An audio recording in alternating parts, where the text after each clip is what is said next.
គឺយោធាថៃនាំក្រុមសង្កេតការអាស៊ាន AOT ខាងថៃទៅមើលព្រំដែនដែលសង់រួចដោយឯកតោភាគី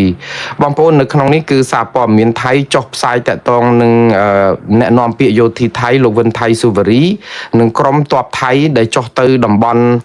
នាំក្រុម AOT គឺក្រុមសង្កេតការអាស៊ានតែខាងថៃទៅអត់មានខាងកម្ពុជាចូលរួមទេទៅមើលតំបន់ព្រំដែនដែលខ្លួនកំពុងតែធ្វើរបងរួចទៅហើយនោះបាន 45% អ្វីដែលគួរឲ្យកត់សម្គាល់គឺក្រុមគណៈប្រតិភូអាស៊ានពីខាងភាគីថៃនេះចុះទៅមើលបង្គោលព្រំដែនដែលសង់រួចទៅជួយដូចថាទទួលយកថាអានឹងគឺជារបស់នៅក្នុងដីថៃហើយអ្វីដែលគួរឲ្យកត់សម្គាល់ដែលខ្ញុំនិយាយមិញហ្នឹងគឺថៃបានប្រកាសថាការដែលបោះបង្គោលព្រំដែន 45% នេះណាដែលចាក់បេតុងចាក់អីហើយមានដាក់ចម្រឹងដាក់អីនេះគឺថៃបានទទួលការឃ្លាំមើលឬក៏ពិគ្រោះឯកភាពពីខាងភាគីកម្ពុជាទៅទៀតរឿងនេះគឺជារឿងគ្រោះថ្នាក់មែនតើព្រោះអីថៃហាក់បីដូចជាចេញសេចក្តីថ្លែងការណ៍ឬក៏នាំអ្នកសង្កេតការអាស៊ានសង្កេតការអាស៊ានទៅហើយប្រាប់ថាកម្ពុជាយល់ព្រមដែលមែនតើទៅរឿងយល់ព្រមនៅតំបន់ភ្នំព្រឹកឬក៏គម្រៀងភ្នំព្រឹកខេត្តបាត់ដំបងនេះមានតែលោកអភិបាលខេត្តបាត់ដំបងមួយទេដែលយល់ព្រមឲ្យថៃធ្វើហើយថាមិនខុសច្បាប់ព្រោះធ្វើនៅក្នុងដីគេក៏ប៉ុន្តែក្រសួងការបរទេសឯណោះទៅវិញដែលជាមេបាអាណាព្យាបាលរបស់អភិបាលខេត្តបាត់ដំបងហ្នឹងក៏បានបដិសេធជំទាស់ដាច់អហង្ការតាក់ទងនឹង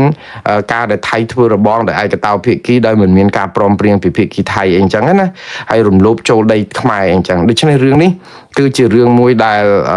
ច្បោកច្បល់មែនតើព្រោះអីអភិបាលខេត្តមានតួលេខផ្សេងរដ្ឋឬក៏ក្រសួងការបរទេសកម្ពុជាបែរទៅជាមានតួលេខផ្សេងទៅវិញហើយប្រជាពលរដ្ឋទូទៅ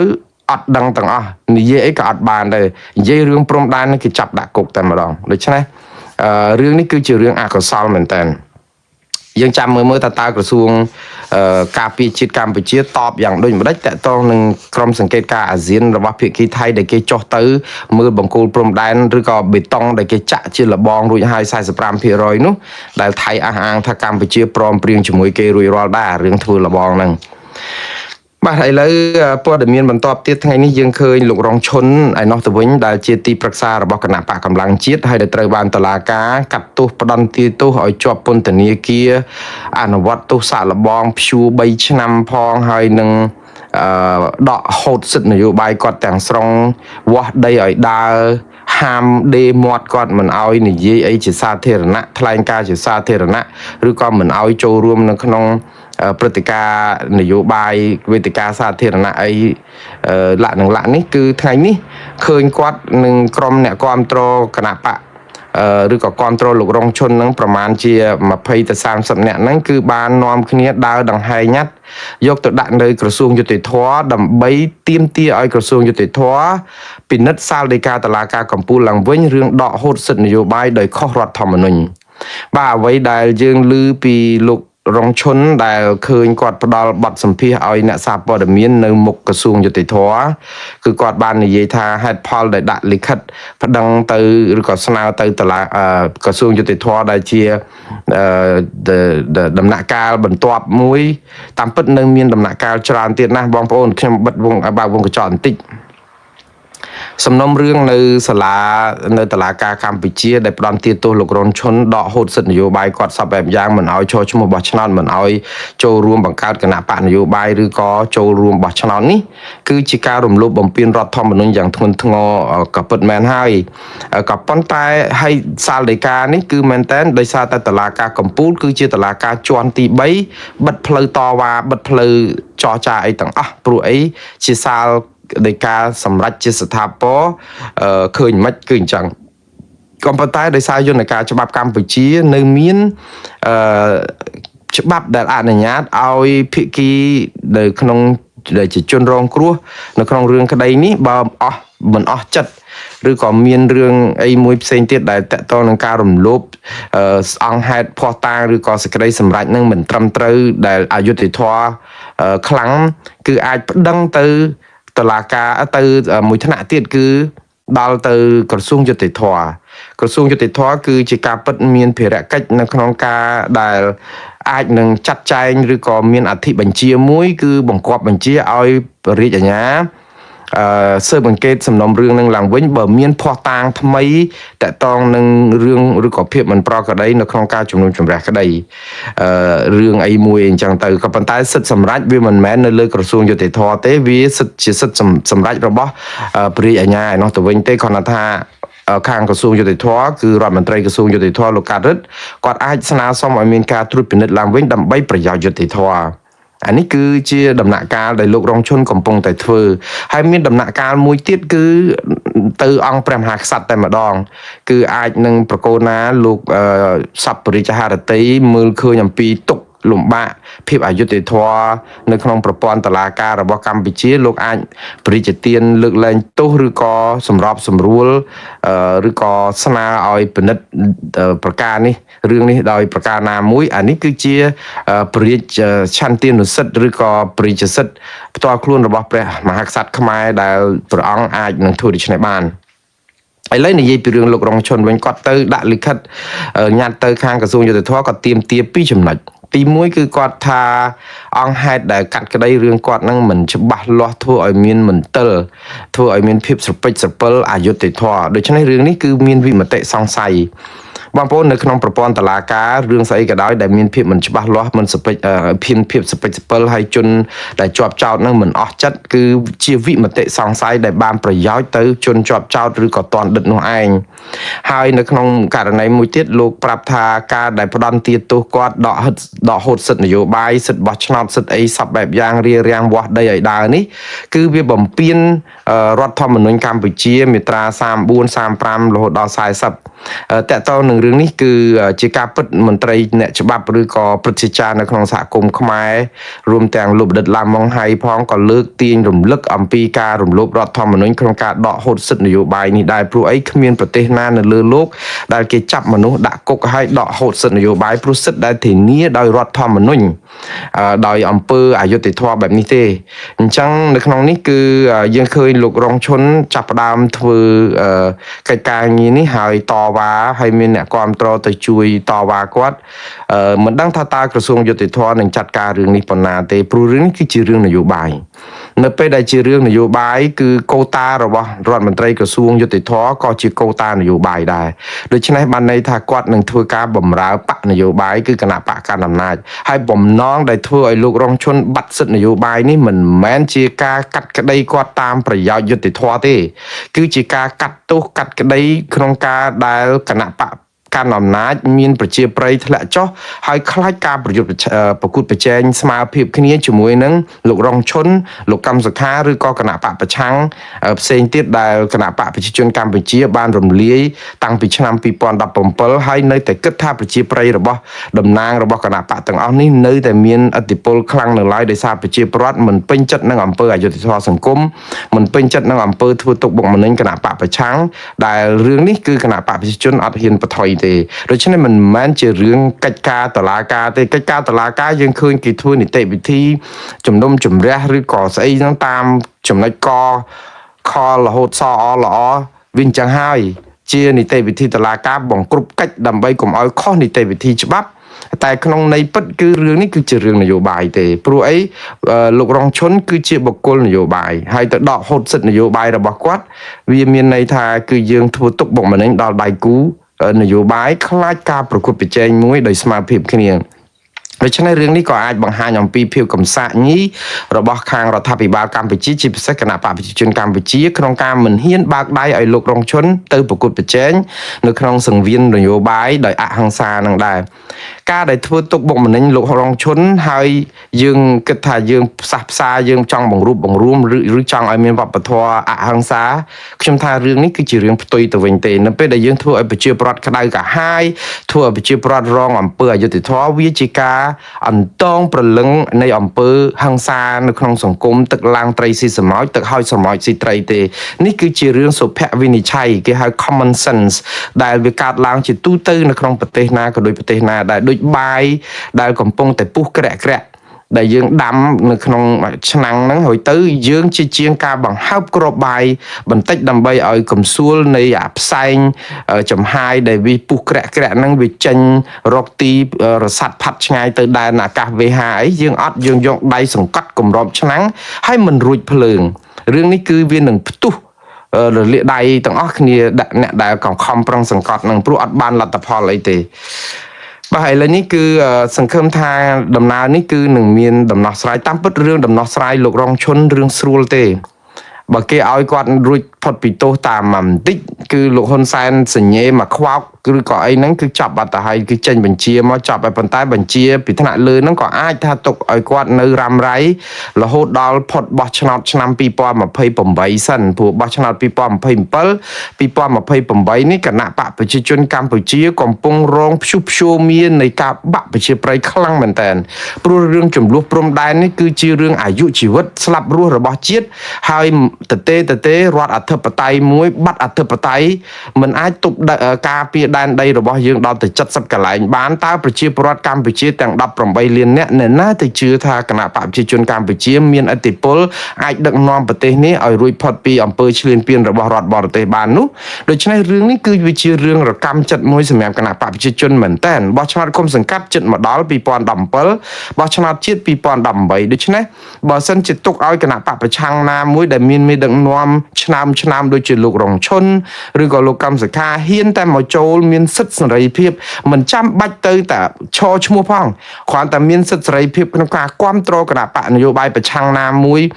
ក្នុងការឃោសនាបោះឆ្នោតឬរកសម្លេងឆ្នោតនេះគឺប្រជាពលរដ្ឋនឹងបោះឆ្នោតឲ្យគណៈបកប្រឆាំងនេះភ្លុកទឹកភ្លុកដីបាត់ទៅហើយព្រោះអស់សង្ឃឹមទៅលើគណៈបកប្រជាជនកម្ពុជាដូច្នេះគណៈបកប្រជាជនកម្ពុជាអត់មានវិធីអីរួចភ្លើងទេគឺរកតែ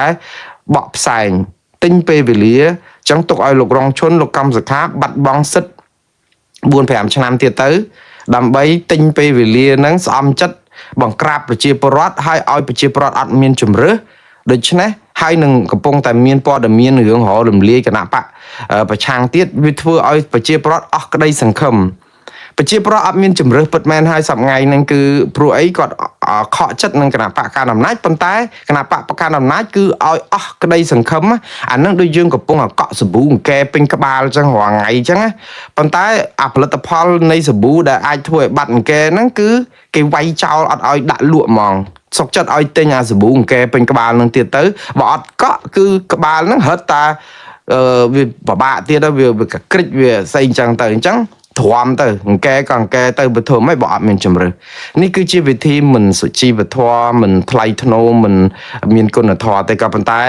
នៅរបៀបដឹកនាំកុម្មុយនីសស្រុកណាដោយស្រុកណានេះគេអត់មានខ្វល់រឿងគុណធម៌សុជីវធម៌សេចក្តីថ្លៃថ្នូរអីទេគឺគេពឹតតែមកឈ្នះដៃដើម្បីឲ្យឈ្នះ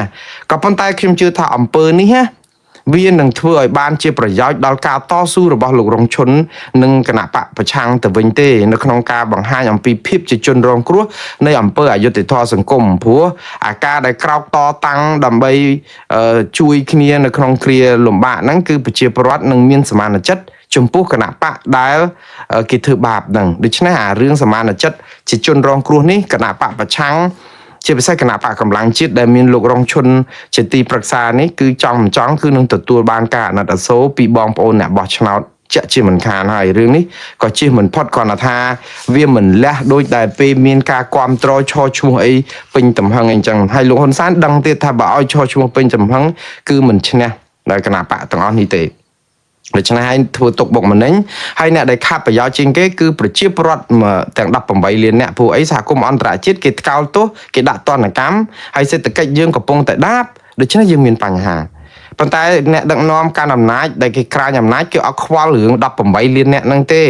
គេខ្វល់តែក្រុមគ្រួសារបកពួកគេធ្វើយ៉ាងម៉េចដើម្បីឲ្យក្រាញកាងអាទ្របដែលគេរកបានដោយស្រួលដោយគ្មានអ្នកណាទៅតាមដានទៅមើលអីហ្នឹងវាទៅងាយឲ្យមានរដ្ឋាភិបាលថ្មីណាដែលមានមកផ្ទៀងផ្ទាត់មកតាមដានធ្វើសវនកម្មលុយដែលបានមកដោយស្របច្បាប់មិនស្របច្បាប់អីហ្នឹងវាធ្វើឲ្យអផលហ្នឹងបានទៅប្រជាពលរដ្ឋទាំង18លានអ្នកគេខាតគេដូច្នេះគេមិនធ្វើទេឥឡូវនេះគឺតកតងនឹងរឿងបន្តទៅទៀតនេះគឺគ្រឿងគណៈបកកម្លាំងជាតិដដែលខ្ញុំនិយាយមួយទៀតពីរឿងលោករងឈុនតាមពិតជំរឿសនៅមានមួយទៀតនេះបើសិនជាខ្មែរពិតជាស្រឡាញ់ខ្មែរពិតជាចង់ផ្សះផ្សាបង្រួបបង្រួមជាតិពិតជានយោបាយឈ្នះដោយលោកហ៊ុនសែនអះអាងកន្លងមកមែនយើងឆ្លោះគ្នាជាមួយថៃគឺជារឿងជូរចត់ណាស់បើសិនជាមេដឹកនាំកម្ពុជាកុំចិត្តជាទេវទត្តកុំមាត់ជាទេវតា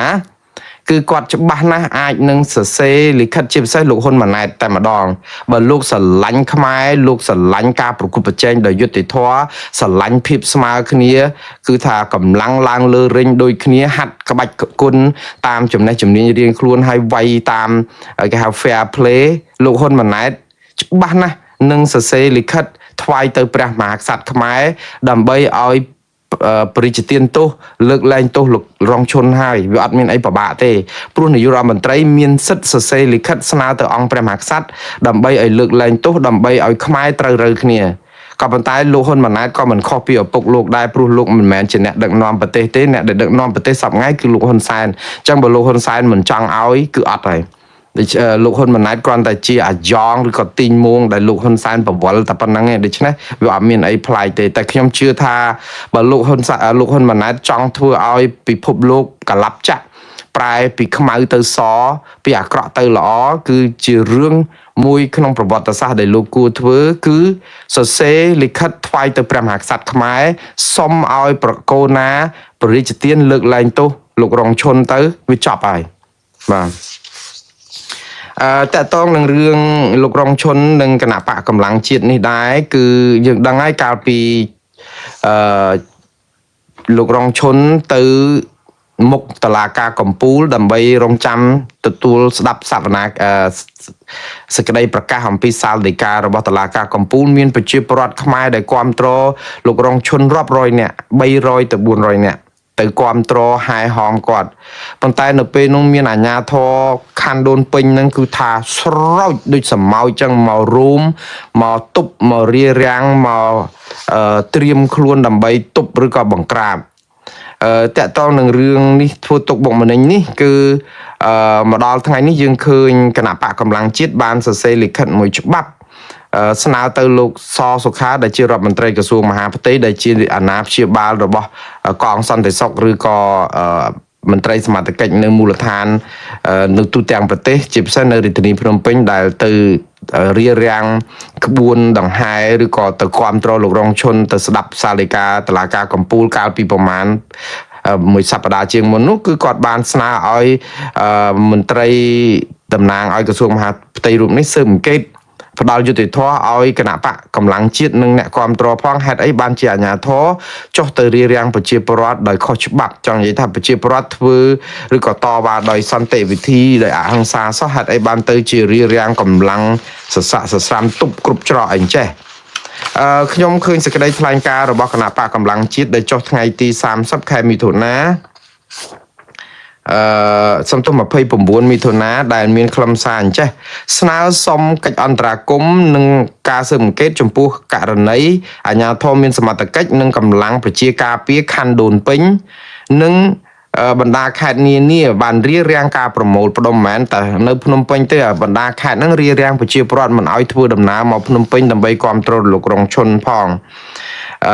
ដែលធ្វើដោយសន្តិវិធីសោះដែលកើតឡើងនៅថ្ងៃទី19ខែមិថុនាថ្ងៃដែលឡើងទៅស្ដាប់ការប្រកាសសាលដីកាហ្នឹងនៅក្នុងនេះគឺគាត់ស្នើឲ្យលោកសសុខាដើម្បីគាត់ប្រាប់ថាជាក់ស្ដែងអាជ្ញាធរមានសមត្ថកិច្ចតាមបណ្ដាខេត្តនានាហ្នឹងគឺរារាំងចាប់ខាត់ខ្លួននិងមធ្យោបាយធ្វើដំណើរសួរនាំប្រើពាក្យគំរាមកំហែងចំពោះប្រជាពលរដ្ឋធ្វើដំណើរមករាជធានីភ្នំពេញហើយកម្លាំងសមត្ថកិច្ចខណ្ឌដូនពេញជាច្រើនអ្នកបានធ្វើសកម្មភាពរារាំងដាក់របាំងបិទផ្លូវមិនអនុញ្ញាតឲ្យប្រជាពលរដ្ឋសមាជិកនិងអ្នកគាំទ្រគណៈបកកម្លាំងជាតិចូលរួមឃ្លាំមើលដោយសន្តិវិធីដើម្បីចូលទៅស្ដាប់ការប្រកាសសាលដីកានៅតុលាការកំពូលសកម្មភាពខាងលើត្រូវបានគណៈបកកម្លាំងជាតិនេះលើកឡើងថាបានបង្កឲ្យមានការព្រួយបារម្ភយ៉ាងខ្លាំងចំពោះការគោរពសិទ្ធិនិងសេរីភាពជាមូលដ្ឋានដែលត្រូវបានធានាដោយច្បាប់ជាតិនិងច្បាប់អន្តរជាតិយោងតាមរដ្ឋធម្មនុញ្ញនៃប្រជាណាចក្រកម្ពុជាបានកំណត់ថាប្រជាពលរដ្ឋខ្មែរទាំងអស់មានសិទ្ធិស្មើគ្នាចំពោះមុខច្បាប់និងទទួលបានការការពារសិទ្ធិមនុស្សដោយមានចែងនៅក្នុងមាត្រា31ជាមួយគ្នានេះមាត្រា35បានធានាសិទ្ធិរបស់ប្រជាពលរដ្ឋក្នុងការចូលរួមយ៉ាងសកម្មក្នុងជីវភាពនយោបាយសេដ្ឋកិច្ចសង្គមនិងវប្បធម៌របស់ប្រទេសជាតិ បាទលើសពីនេះទៅទៀតមាត្រា41នៃរដ្ឋធម្មនុញ្ញបានធានាសិទ្ធិសេរីភាពក្នុងការបញ្ចេញមតិការប្រមូលផ្ដុំនិងការជួបជុំដោយសន្តិវិធីដែលមិនអាចត្រូវបានរដ្ឋបិទដោយអំពើណាមួយដែលផ្ទុយពីគោលការណ៍ច្បាប់នេះនោះឡើយនៅក្នុងក្របខ័ណ្ឌអន្តរជាតិឯនេះទៅវិញប្រជាជាតិចក្រកម្ពុជាជារដ្ឋភាគីនៃកតិកាសញ្ញាអន្តរជាតិស្តីពីសិទ្ធិពលរដ្ឋនិងសិទ្ធិនយោបាយ ICCPR និងដែលបានធានាសេរីភាពនៅក្នុងការបញ្ចេញមតិត្រង់មាត្រា19សិទ្ធិពីការប្រមូលផ្ដុំដោយសន្តិវិធីមាត្រា21និងសិទ្ធិនៅក្នុងការបង្កើតនិងចូលរួមសមាគមមាត្រា22ជាដើមបាទបន្ថែមលើសទៅនេះទៅទៀតគឺច្បាប់ស្តីពីគណៈបកនយោបាយបានទទួលស្គាល់សិទ្ធិស្របច្បាប់របស់គណៈបកនយោបាយក្នុងការធ្វើសកម្មភាពនយោបាយដោយសន្តិវិធីនិងក្នុងក្របខ័ណ្ឌច្បាប់ដោយគ្មានការរើសអើងឬក៏ការរារាំងមិនឲ្យមិនមានមូលដ្ឋានច្បាប់ទេការរារាំងបែបនេះអញ្ចឹងហើយបានជាគាត់ស្នើដូចតទៅទី1ចាត់ឲ្យមានការពិនិត្យនិងស៊ើបអង្កេតផ្នែករដ្ឋបាលដោយតម្លាភាពនិងគោរពតាមនីតិវិធីជាធរមានចំពោះសកម្មភាពរបស់អាជ្ញាធរមានសមត្ថកិច្ចនិងកម្លាំងប្រជាការពីខណ្ឌដូនពេញដែលបានរារាំងការប្រមូលផ្ដុំដោយសន្តិវិធីរបស់សមាជិកនិងអ្នកគាំទ្រគណៈបកកម្លាំងជាតិកាលពីថ្ងៃទី19ខែមិថុនានោះទី2ចាត់វិធានការរដ្ឋបាលសមស្របចំពោះមន្ត្រីឬបុគ្គលដែលមានឬក៏ដែលបានអនុវត្តទូនាទីលើសសមត្ថកិច្ចឬអនុវត្តសកម្មភាពផ្ទុយនឹងច្បាប់ឬបទបញ្ជានិងគោលការណ៍នៃការបម្រើសាធារណៈទី3ចេញសេចក្តីថ្លែងការណ៍ដល់អាជ្ញាធរមានសមត្ថកិច្ចគ្រប់លំដាប់ថ្នាក់ឲ្យធានាគោរពសិទ្ធិសេរីភាពប្រជាពលរដ្ឋក្នុងការបញ្ចេញមតិសិទ្ធិប្រមូលផ្ដុំដោយសន្តិវិធីនិងសិទ្ធិចូលរួមសកម្មភាពនយោបាយរបស់ប្រជាពលរដ្ឋស្របតាមរដ្ឋធម្មនុញ្ញនិងកតិកាសញ្ញាអន្តរជាតិដែលកម្ពុជាទទួលស្គាល់និងទី4ពង្រឹងការអនុវត្តគោលការណ៍អព្យាក្រឹតនីតិរដ្ឋវិជ្ជាជីវៈនិងការគោរពសិទ្ធិមនុស្សរបស់អាជ្ញាធរមូលដ្ឋាននិងកងកម្លាំងសមត្ថកិច្ចទាំងអស់ក្នុងពេលបំពេញកិច្ចការសាធារណៈបែបនេះនិងទី5រៀបចំយន្តការតាមដានទប់ស្កាត់ការកើតមានឡើងវិញនៅសកម្មភាពដែលប៉ះពាល់ដល់សិទ្ធិនិងសេរីភាពជាមូលដ្ឋានរបស់ប្រជាពលរដ្ឋនិងការដែលគណៈបកនយោបាយដែលបានធានាដោយច្បាប់នោះនិងចុងក្រោយទី6ធានាថាគណៈបកនយោបាយសមាជិកនិងអ្នកគាំទ្រគ្រប់រូបអាចអនុវត្តសិទ្ធិនយោបាយរបស់ខ្លួនដោយសន្តិវិធីដោយសេរីនិងស្មារតីដោយគ្មានការគំរាមកំហែងការរដ្ឋបិទឬក៏ការរារាំងដែលផ្ទុយពីច្បាប់បាទនេះគឺជាការរៀបរាប់ដ៏ត្រឹមត្រូវតាក់ទងនឹងច្បាប់ខ្មែរក៏ប៉ុន្តែសំណួរសួរថាអ្នកណាគោរពច្បាប់ខ្មែរនឹងបើនីតិរដ្ឋនៅកម្ពុជាយើងបានកម្រិតដល់បាតតារាងហើយហ្នឹងអាជ្ញាធរបង្ក្រាបតាមអំពើចិត្តគេចង់ធ្វើអីក៏បានដែរក៏ប៉ុន្តែខ្ញុំលើកទឹកចិត្តឲ្យគណៈបកនយោបាយទាំងអស់ឧស្សាហ៍ធ្វើលិខិតឬក៏ញត្តិបែបនេះព្រោះអីនេះជាវិធីស្របច្បាប់ដើម្បីឲ្យរដ្ឋាភិបាលទទួលខុសត្រូវចំពោះទង្វើរបស់ខ្លួនហើយរៀបរាប់អង្គឥតអញ្ចឹងខ្ញុំពេញចិត្តគណៈបកកម្លាំងជាតិដែលតស៊ូមតិដោយហង្សាដោយអហិង្សាស្របតាមនីតិវិធីច្បាប់បែបនេះគឺជារឿងត្រឹមត្រូវហើយបន្តធ្វើទៅទៀតជាងការយកឱកាសដូចក្រុមឃោសនិកមួយចំនួនមកជេរប្រសាចប៉ាតណាប៉ាតណីនោះទី2បន្ទាប់ទៅទៀតគឺមានព័ត៌មានពីអង្គការ Save Cambodia ឯណោះតាក់ទងស្ថានភាពកម្ពុជារំលឹកសហគមន៍ខ្មែរយើងនៅគ្រប់ទិសទីនៅលើពិភពលោកថានៅសល់ពេលតែ48ម៉ោងទៀតតែប៉ុណ្ណោះអង្គការនេះត្រូវបញ្ជូនឯកសារស្ដីពីការរកឃើញពីពលកម្មដោយបង្ខំនៅកម្ពុជាបាទអញ្ចឹងអង្គការ Save Cambodia នេះគឺបងប្អូនដឹងហើយដោយសារតែផ្នែកពាណិជ្ជកម្មតំណាងពាណិជ្ជកម្មពិសេសអាមេរិកកំពុងតែទុកពេលឲ្យកម្ពុជាប្រហែលជា60ថ្ងៃនៅក្នុងការដែលដាក់ឯកសារទាំងរដ្ឋាភិបាលទាំងអង្គការសង្គមស៊ីវិលស្ដីអំពីការដែលកម្ពុជាខកខានមិនបានគោរពសិទ្ធិសហជីពសិទ្ធិកម្មករឬសិទ្ធិការងារនៅប្រទេសកម្ពុជាទេដែលរឿងនេះអាចឈានទៅដល់ការដាក់ពន្ធ 10% បន្ថែមទៀតទៅលើអ្វីដែលអាមេរិកដាក់ 19% ហើយគេព្រមានដូច្នេះអញ្ចឹងហើយបានជាអង្គការ Save Cambodia នេះជាផ្នែកមួយនៃអង្គការសង្គមស៊ីវិលដែលជាសម្លេងប្រជាពលរដ្ឋខ្មែរនៅក្រៅប្រទេសមានឱកាសនៅក្នុងការដាក់ភ័ស្តុតាងនឹងអង្គហេតុពីមតិរបស់សហគមន៍ប្រាប់ថាអាមេរិកគួរតែដាក់សម្ពាធដល់រដ្ឋាភិបាលកម្ពុជាដើម្បីឲ្យកែស្ថានភាពសិទ្ធិមនុស្សសិទ្ធិប្រជាពលរដ្ឋសិទ្ធិសហជីពនៅកម្ពុជាដែលខ្លួនខកខានហើយសន្យាអាមេរិកថាធ្វើប៉ុន្តែអត់ធ្វើអញ្ចឹងអាមេរិកមានសិទ្ធិដាក់សម្ពាធឬក៏បន្ថែមពន្ធនេះតកតនឹងរឿងសម្ពាធដើម្បីឲ្យកែទេខ្ញុំមិនជឿថាអង្គការ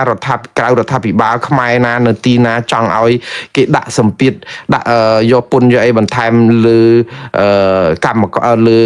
ចង្វាក់ផលិតកម្មនៅកម្ពុជាដែលធ្វើឲ្យកម្មករគ្នារងទុក្ខវេទនាតែរឿងនេះគឺជារឿងរំលោភសិទ្ធិមនុស្សរំលោភប្រជាធិបតេយ្យដែលជាលក្ខខណ្ឌដែលសន្យាជាមួយគេហើយយើងអត់ធ្វើហើយយើងចង់បានការអនុគ្រោះពន្ធការអនុគ្រោះពន្ធឬក៏បន្ធូរបន្ថយពន្ធហ្នឹងគឺជាធ្នូនឹងការគោរពសិទ្ធិកម្មករសិទ្ធិសហជីពហើយបើយើងអត់គោរពឲ្យតែយើងទីឲ្យគេឲ្យអនុគ្រោះដូច្នេះវាអត់ត្រូវអញ្ចឹងអាមេរិកគេប្រាប់គេមកឲ្យគេអនុគ្រោះហ្នឹងតើហេតុអីបានជាគេអនុគ្រោះទៀតបើយើងអត់គោរពតាមលក្ខខណ្ឌអញ្ចឹងនេះគឺនៅសល់ពេលតែ48ម៉ោងទេបងប្អូនដែលជាអង្គការសង្គមស៊ីវិលចង់ជួយគ្រប់គ្រងអង្គការ Save Cambodia សូមចូលទៅគេហទំព័ររបស់អង្គការ Save Cambodia ឬក៏ Facebook របស់គាត់ហើយមើលពីវិធីដែលជួយដាក់គ្រប់គ្រងអង្គការនេះនៅសល់តែ48ម៉ោងទៀតតែប៉ុណ្ណោះបងប្អូនបាទបន្តទៅទៀតគឺតកតងនឹងបុគ្គលិកធនាគារមួយរូបទៀតត្រូវបានផ្ដន្ទាទោសពីបទញុះញង់ជុំវិញការសន្ទនាគ្នាក្នុងប្រព័ន្ធ Telegram